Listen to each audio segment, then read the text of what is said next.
Welcome to part 2 of our conference success series here on The Contractor's Daughter. I'm your host, Jeannie Rinkob, and this is part 2, like I said, of a 3-part series where we're talking about something that I get questions related to, or I get people saying, I wish we did this better in our business. And as I'm looking at my calendar and I'm filling up speaking engagements and booking my travel to conferences that I'm planning to go to in this busy conference season that's going to be here before we know it, I thought now's the perfect time to actually answer some of these questions. So in the last episode, we talked about what should we be doing before a conference to make sure that we're getting the most out of it and a great ROI on the time, money, and everything that we put into going to a conference.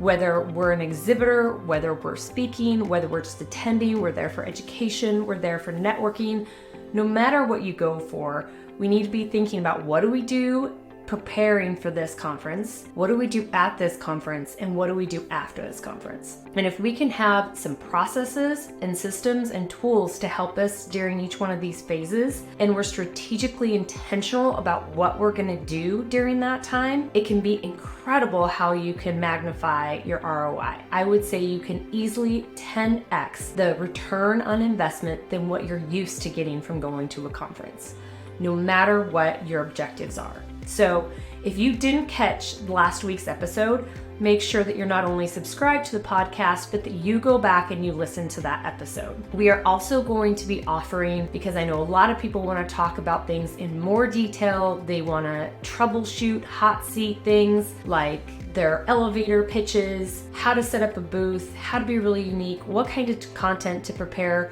We're actually going to be offering a workshop where we're going to go through with a limited number of people. And my clients are getting the first access to this, but we also are going to be offering some access to some of our podcast listeners. So make sure that you go and you check that out and you get your spot for that. You can find information about this workshop coming up in just a couple weeks at storybuilt.marketing/conference. So make sure that you get your spot. We're gonna have checklists, templates, resources, all kinds of stuff to make this process easier and simpler for you and your team, and to help you get to that 10x return on the time and the money that you're investing in going to these conferences this season. So I have 6 things for you today as it relates to what do we do at the conference to really make sure that we're amplifying that ROI.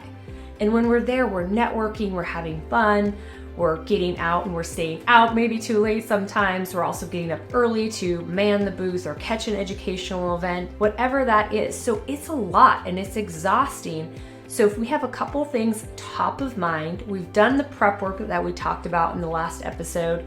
Then if we have these things in place during the episode and we remind ourselves to stay focused on these, we are going to make sure that we are on the way to really getting a great ROI. So first off, this might not be relevant for everybody, but the first point that I want to talk about, because for most of us it is, if not at every conference, at some conference, is your booth or your space if you're physically participating in it as an exhibitor. So what should happen with your booth and your space? So many times what we have is we have the same old booth that we've had for years, and we just make sure that it's got our brand colors and a logo, and it pops up and it travels easily, and then we assume that that box is checked. So that's not exactly the case.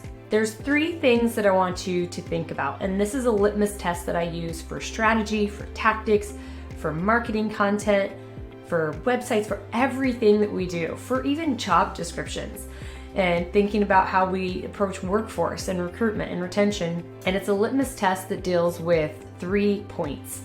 Is it differentiated? Is it relevant? And is it sustainable? So this is a really great thing to think about to help you think about how to make your booth stand out. If you're gonna go through the time and expense of having a booth, you don't want it to just be consistent with your visual graphic brand. You also want to make sure that it's going to attract people and actually execute on what your objectives are. The things and the metrics that you decided in this pre-prep that you did, referring to the last episode, that it's actually going to get you those results. So think about how you can be different. Think about how you can attract people. So we want to attract, and then once we have those people there, we want to do two more things. We want to connect. And when I say connect, you want to collect information. If you don't collect information and you can't follow up with people, you've really just wasted time and money. And then thirdly, if you can educate them more or provide value to them, you're going to have a much bigger impression. Instead of just having a very superficial contact point, you're going to become more memorable. You're going to set yourself up as an authority, and they're going to remember you. So think about that. And we're going to talk in one of my points a little bit down the road here about content, and that will help with the education piece. But I want you to think about your booth, where it's at, if people can sit there, if it draws somebody's eye in. Think about things like, are there video? Is there sound? What are all the senses that we could tap into? Doing things like having beer or cocktails later in the day can be a great thing, but a lot of people do it. So why it's relevant and it is a great idea, also make sure that if everybody's doing that, how can you do it different and still be relevant and something that's sustainable, right? It can be in your budget. You could do it every single night, whatever that needs to be from the sustainability side. So this is something that we're probably going to talk about during the workshop, is if you have a booth, what makes your booth stand out and what could you do? I've seen people rearrange their booths, just do slight tweaks to how it's laid out, and all of a sudden make it much more inviting and attracting and pull people in. I've seen booths where they actually create paths and walkways that visually draw people towards whatever they're using to educate or where they're collecting that contact information. So there's a lot of really great things that we can do to be very, very different. One of my favorite activities and something I did at Con Expo is I actually walked around with different clients and we looked at booths and we talked about what is totally different and unique, who has a lot of people really attracted to the right things. We saw one that actually had a pathway designed in very contrasting colors. It seemed very wide and open, and some people would say maybe they're wasting space. But what they were doing is visually attracting people to and walking them down a path where they were playing a video, they had some demonstrations going on, and they had a really engaged, active crowd at the end of that path. It was almost like the yellow brick road to the Emerald City. And it was incredible the kind of engagement they were getting. So those are the things that we're going to be discussing at the workshop. So start thinking about your booth.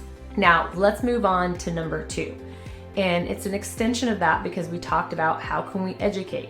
So make sure that you have the content that you've prepared in advance, referring once again to the previous episode.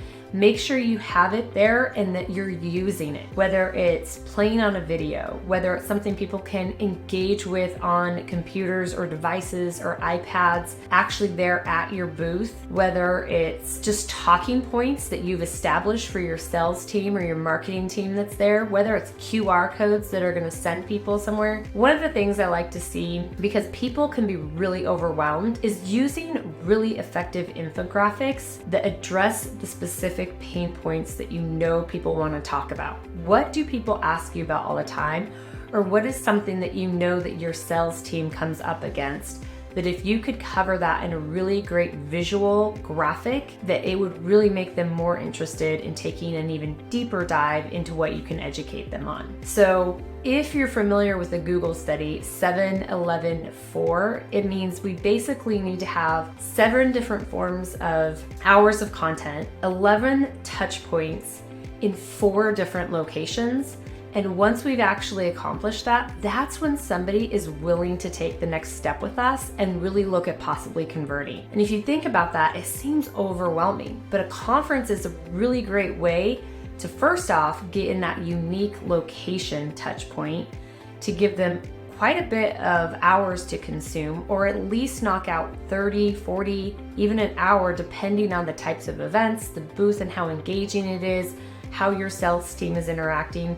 So a conference is a great way to do that. So make sure you have supporting content ready to go. Even have backup content that you can send people that may be interested in something and you want to send them something a little bit deeper down the road. We're going to talk about that type of content more in next week's episode. So let's move on to something that kind of takes us out of the realm of that booth and what you might be trying to do is you're trying to capture leads or attract partners, and that is the education piece. If you're there or you have your team there to further their education, maybe you're sending HR to learn about some workforce strategies to deploy, really how to do some different stuff in that area. If you're sending people to learn about technical stuff, striping, mixed designs, whatever that is, make sure that they have a plan in place. And here's some great tips to actually do while they're in the education session. First off, make sure they make it to the education session, or at least the ones that they really want to go to. They're not going to be able to go to all of them. They should have decided in advance. But here's what you should do. Be prepared to take notes. So that would be my first tip. Also, connect with the speaker or speakers or anybody else that is really presenting or offering value at that event. Connect with them on social media. If they're offering contact information, make sure that you get that. Always, these people are more than happy to answer questions. If you have questions you don't get answered there, don't have time to get answered, or if you want to go deeper into a topic or ask them for additional resources, examples, testimonials, anything like that, those people are always really able and willing to help you. So make sure that you connect with them. It's a great way to also elevate your network on the social media platforms you're using. And then one of the things that I like to tell people to do is before you get up and you walk out of that room, make a note or even set a calendar event for the following week about if this really hit home and you felt like there was great value, what is the next step that you're going to take as it relates to this topic? Did they give you marching orders during this? Did they give you a resource that you can use, but you need to carve out 30, 60 minutes to actually do it the following week? So make a commitment before you walk out of that room, whether it's putting it in your notes, setting a reminder in your calendar, or actually setting a calendar event to block time out to do it. Make sure you do that on the spot. So here, let's get on to number 4. And so we're going to go back to one of the most critical things and the things that oftentimes we're really trying to measure results for, and that is a couple tips and tricks while you're at the event when you capture leads or you come up with an affiliate or a partner that you want to further engage with. So first off, go old school. Use cards, but don't be so eager to always hand out your card. Make sure you get their card. If they've ran out of cards or they don't have it, actually ask for their contact information and put it in your phone right then and there. The best thing is to have control of that conversation and you have the contact information so that you can follow up and you can reach out. Don't put it in their hands and assume that they're going to get back to you. Another great tip is to use any white space on those cards to make a quick note about what you talked about. If you promise them some more content or education information, or to make a connection for them, make a note on that so you don't forget. Another great tip that I like to see is within a few hours of having that conversation, find some corner where you can sit down and send a couple text messages out to some of those great contacts and really move that conversation into that intimate setting of their phone. People really use a lot of text messages these days, and it will still be there on their phone even after the busy conference is over. Maybe you refer to send them a link of something you promised them or you think was interesting, something you forgot to tell them, or share an insight about maybe they mentioned their family's getting ready to go on a ski vacation somewhere you've been before and you share a great restaurant tip. Something that really takes that conversation to the next level. If you go back to that Google 7-11-4, that's another touch point. Even if it's not a specific education piece, it's still another touch point that moves you further into the relationship. So that's a really great tip right there. So make sure you're proactively collecting those leads and moving them further down the pipeline immediately. This moves me into point number 5. So this can all feel like a lot when you're at the conference. So one thing that people often don't think about doing in advance, which is a great asset, is get some support to be supporting you during the conference, maybe back in your home office, or even hire a virtual assistant for a limited amount of time. You could even get a really great high school or college student that wants to make some extra money and have them kind of be on call. You can send them photos of the business cards and you could have them start connecting on LinkedIn for you. You could do voice memos and have them actually send follow-up emails immediately to those people, so you're already in their inbox with either that resource or that follow-up note, so you're really making a great impression. How impressed are they going to be if before you've even left the event, they're getting a contact from you and you can have somebody helping you, supporting with that? One of the things I really love to do, and I have my team doing there, is if I get a really great contact, or I promise somebody information, or I come up with somebody that I think there's an opportunity to collaborate on something with, I actually have them not only start connecting on social media platforms, sending follow-ups, we actually start building profiles about that person. So what is their company? How many people work for that company?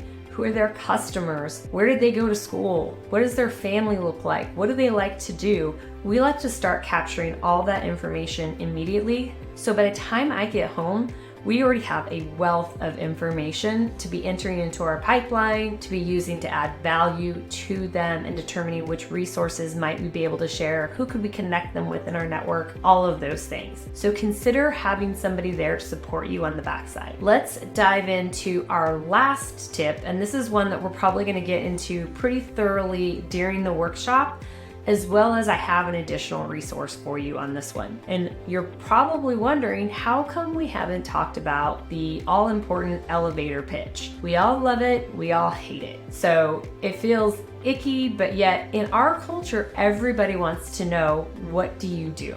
And what do you say when they say that? And everybody's asking that question, and everybody's getting told what everybody does at these conferences. So how do you stand out? How do you be different, clear, and relevant? So those are the things that I like to think about. And instead of an elevator pitch, I think of it as a one-liner. And this is the objective for any one-liner. When somebody asks you what you do, or you have an opportunity to share what we would traditionally call an elevator pitch, we like to call the one-liner. I want you to know that your objective after you say that is for them to say, ooh, tell me more about that. Whether or not it's relevant to them as a consumer or a prospect, or they're intrigued about you as a potential partner or affiliate, we want them to be very piqued and interested and know immediately what we do. I had a client that we worked with, and after we did the research and were developing their strategy, we discovered it was taking them 18 months on average for their prospects to even understand who they were and what they did. How did they fit into the puzzle of the solution they were trying to put together? That was awful. And it was the one thing that we knew not only was an opportunity to shorten our sales cycle, but this one-liner should help them really jump over so many hurdles immediately. What problem do you solve? Even if they're not that person, they should immediately know who in their world do they know that has that problem that you solve. So we actually have a formula for this, and it starts with the problem, the solution, and success, or the outcome. So it almost gives a testimonial in place, but what you notice that's different there, and what makes a one-liner different, is it has nothing to actually do with you. They may be asking what you do, but what they really want to know is, are you important to me? Can you help me survive? Can you help me thrive? Are you going to help me make money? Are you going to solve a problem or a pain point that I have? That's what makes you interesting. So think about your elevator pitch, and we have a resource, and this is at storybuilt.marketing/one-liner. So that link's going to be in our show notes. Once again, it's storybuilt.marketing/one-liner, LINER. And it's actually a really short and concise worksheet that'll help you think about the 3 different components, asking you questions to help you prompt that and clarify those, and then letting you put them together in a very short, concise statement. So you can always reach out to us too. We would love for you to share your one-liner, or to make sure you're part of the workshop. We're actually going to have one section of that workshop where we work on one-liners, and you guys could maybe even practice those with one another during that time. And we're gonna help you really refine those and make them really polished up and ready for the conference season. So those are the 6 things that I think during the conference are really gonna move you towards getting the best ROI. So just to quickly review, number 1 is, if you have a physical space or a booth, how are you gonna make it really different and unique? think outside the box, look for inspiration in other places, think about all the senses that people are experiencing at a conference and how you can leverage those. Number 2, have content ready so you can continue to position yourself as that authority that they want to be part of. Number 3, if education is important to you or your team there, make sure that you attend the events, connect with the speaker, and actually set aside time for how you want to leverage that in the following week or 2 in your calendar. And then with your leads, make sure that you're making an impression. You're proactively collecting their information. We're going to talk about during the workshop some actual technical tools that you can use to streamline and automate this process during that event to make it super easy for you. So make sure you catch that. And once again, access to that is going to be at storybuilt.marketing/conference. So the next thing was support. Think about getting support in from your staff or a virtual part-time temporary assistant that can help you on the backside to really make you shine, help people be wowed by the follow-up and the information, and just that extra little almost customer service experience that you can provide if you have somebody supporting you on the backside. And then lastly, polish up that one-liner. Scrap the old elevator pitch and make sure everybody on your team, they don't care if it's somebody who's on the crew, if it's somebody in HR, if it's sales, marketing, owner, everybody should know the company one-liner, and I promise you that one-liner will make you money if you nail it. So make sure you're registered, make sure you subscribe to the podcast. Next week, we're going to be talking about everything we need to do post-conference. When you're tired and distracted, let's have a couple quick, simple things that are going to make sure that you don't drop the ball. So subscribe, get registered for the workshop, and also make sure that you're checking out all the other great content and podcasts that are part of the Blacktop Banner Network.